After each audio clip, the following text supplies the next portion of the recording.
Welcome to the Vault of Lost Tales podcast. You know, we humans, we seem hardwired with this fascination, this almost urge to figure out how to cheat death, don't we? We really do. That little whisper of, what if? What if we could just stick around? Exactly. And that's kind of the curiosity pulling us into today's deep dive. Right. And to explore that, we're looking at someone maybe best known for creating a monster, but whose own life and other work offer so much insight. Mary Shelley. Right. Frankenstein is, iconic. But her life, her other stories, especially one called The Mortal Immortal, they really make you think about living forever. We've got some great stuff to draw on, analysis of that story, plus some really revealing bits about her biography. Yeah, so our mission today is to really get into Shelley's view on immortality, especially through The Mortal Immortal, and, see how her own life and her writing influenced literature itself. Okay, so to really grasp her viewpoint, we probably need to start with her life, right? The foundation. Makes sense. She was born Mary Wollstonecraft Godwin, 1797, daughter of Mary Wollstonecraft, the feminist philosopher. Who sadly died just days after Mary was born. Right, and William Godwin, another philosopher. Yeah. So she grew up surrounded by these quite radical ideas, even with her mother gone, cherishing that memory. And her own life choices were pretty radical for the time, too, weren't they? Her relationship with Percy Shelley. Oh, definitely. Very unconventional. Society did not approve. Even her own father cut ties for a while when she got pregnant. You have to think that experience, being an outsider, must have fed into her writing later, exploring themes like isolation. Absolutely. And then there's that summer, 1816, Switzerland, Lord Byron, the famous Genesis of Frankenstein. Right, the ghost story challenge. But afterwards, Italy. That was a hugely creative time for her, but also just filled with loss. Terrible loss. 2 of her children died young, and then Percy himself drowned in 1822. It's hard to imagine how those experiences, that intense grief and grappling with mortality, wouldn't shape her views on life and death. Yeah, it must have. And when she returned to England, things weren't exactly easy either. No, she was raising her surviving son, Percy Florence. Trying to make it as a professional writer, which was tough enough for a woman then, plus financial worries, still facing social disapproval. Yet she was incredibly dedicated to Percy's legacy, wasn't she? Editing his poems, promoting his work. Tirelessly. Yeah. Even when her father-in-law wasn't supportive. And she built her own impressive career beyond Frankenstein. Novels like The Fortunes of Perkin Warbeck, Lodore, Faulkner. And lots of short stories too, right? For those literary annuals that were popular back then. Exactly. Which were actually a really important source of income for her and a place to try out different ideas, like in The Mortal Immortal. It's amazing, really, that despite all the challenges, she established herself as a serious author in her own lifetime. It really is. Her life was cut short, though, age 53. Probably a brain tumor, they think. So, quite a life. And that brings us to The Mortal Immortal, published in 1833. You mentioned those literary magazines were booming then. Yeah, there was a real market for short fiction, and Shelley used that format brilliantly to keep exploring themes from Frankenstein, like this dangerous human desire to conquer death. Okay, so what's the story about? It centers on a character named Winzy.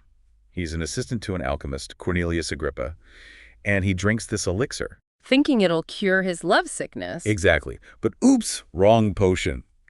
It actually makes him immortal. The classic mistake. But here's the twist Shelley gives it. He's immortal, but he's not invincible. He keeps aging, getting weaker, feeling the pains of centuries, but he just can't die. Wow. Okay, so immortality isn't the prize, it's the punishment. Precisely. Shelley flips the script. It's a curse. He's doomed to watch everyone he loves age and die over and over. It really echoes Frankenstein's warning about messing with the natural order. Winzy's life becomes this cautionary tale. It really does. And thinking about it as a punishment, it makes you draw parallels with Frankenstein's monster, doesn't it? Absolutely. Both are trapped in these unnatural states, facing deep isolation and emotional pain. But their isolation is different, isn't it? The monster is rejected because he looks, well, monstrous. Right. His otherness is external, physical. Winzy's is internal at first. It's a secret of his age. But then it becomes this growing emotional gulf between him and mortals, especially his wife, Bertha. Ah, Bertha. What happens there? Well, he watches her age while he stays young. And that creates this terrible strain, jealousy, fear on her part. Eventually, just this profound disconnect. He outlives her, of course. So his isolation isn't just about being different, it's about being outside the shared human experience of time and mortality itself. I think that's exactly what Shelley is getting at. It's a deeper kind of alienation, And unlike the monster who seeks revenge for his misery, Whimsy just sinks into despair, right? He initially felt joy, but it curdles into regret. total despair. He longs for death. He even calls his immortal body a cage for a soul which thirsts for freedom. It's a powerful indictment of that blind ambition for eternal life. It really is. So, looking beyond Frankenstein, what does The Mortal Immortal tell us about Shelley's overall significance? It feels like quite an early dip into science fiction or speculative themes. Definitely. It shows her consistently working through these ideas, the consequences of defying nature, the agony of isolation. It's a recurring thread. And doing so as a woman writer in the 19th century, tackling these big, philosophical, almost proto-sci-fi ideas, that's pretty remarkable. It truly is. She carved out space for herself and explored these complex human dilemmas. Ambition, responsibility are placed in the natural order with such depth. Her influence on Gothic literature, on speculative fiction, is undeniable. Yeah, her characters feel so complex, grappling with these huge forces, and her work isn't just about the supernatural or the futuristic, is it? There's often social commentary woven in. Absolutely. People still analyze her work for its critiques of Enlightenment thinking, its exploration of feminist concerns, its engagement with the social and political issues of her day. She wasn't just telling stories, she was thinking deeply about the world around her. So wrapping this up, it seems clear that The Mortal Immortal gives us this really striking vision from Shelley. Immortality not as a gift, but as a heavy, maybe unbearable burden. And a vision you can see is deeply connected to her own life, her own losses and struggles. It makes her perspective feel earned somehow. It certainly makes you pause and rethink that initial, maybe instinctive human desire to live forever, doesn't it? It really does. Shelley forces us to ask if maybe the very fact that life ends is what gives it shape and meaning. Definitely food for thought.